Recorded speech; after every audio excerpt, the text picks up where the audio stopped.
If you're a fan of Dark Souls, then you've probably heard about Demon Souls, the game that kicked off the modern Souls formula. But long before that, Fromsoftware was already experimenting with dark and unforgiving RPGs. One of their earliest series was Kingsfield, a first-person dungeon crawler that built the foundation for a lot of the studio's design philosophy. But in 1998, Fromsoftware took those ideas and pushed them into something even darker. A strange, brutal RPG where your weapons could break forever, the story was barely explained, and the world felt completely hostile to the player. That game was Shadow Tower.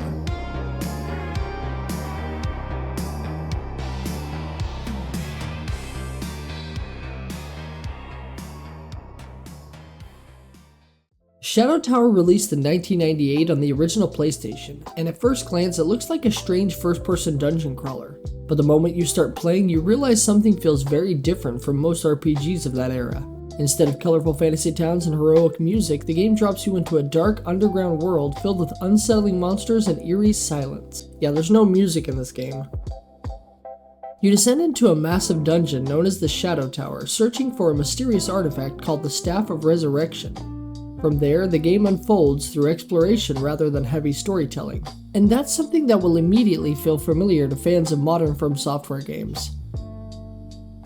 Before Shadow Tower, Fromsoftware was already experimenting with dark fantasy RPGs through their Kingsfield series. There's like 4 games I think on the first PlayStation 1. Those games were also first-person dungeon crawlers, known for their slow combat, mysterious worlds, and unforgiving difficulty.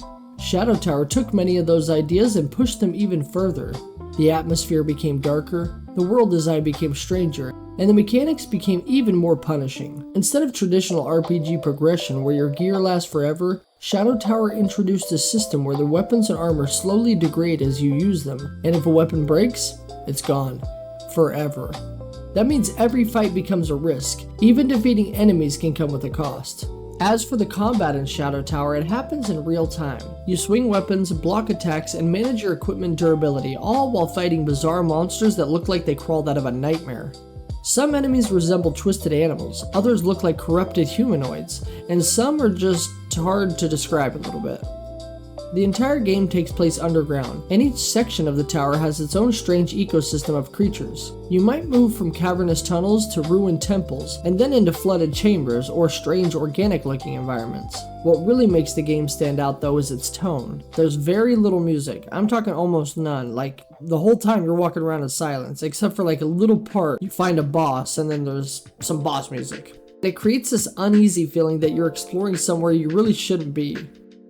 Shadow Tower is not an easy game at all.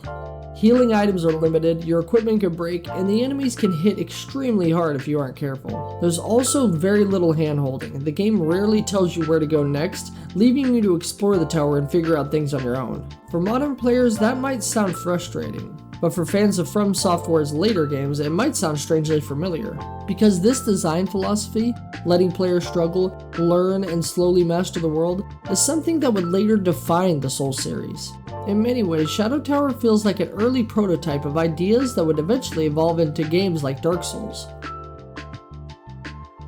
The game even received a sequel years later called Shadow Tower Abyss, released on the PlayStation 2.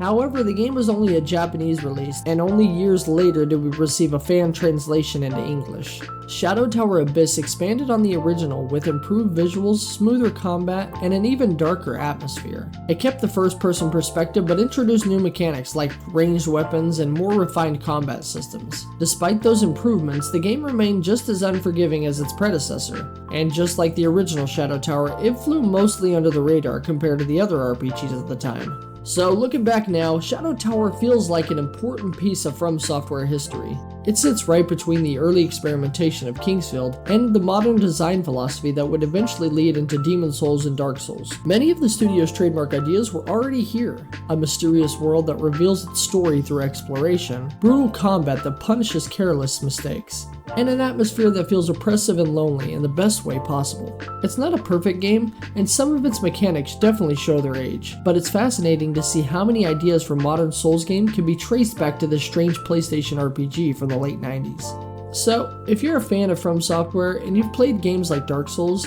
it might be worth looking back at one of their early experiments. A dark, unforgiving dungeon crawler that many players missed the first time around.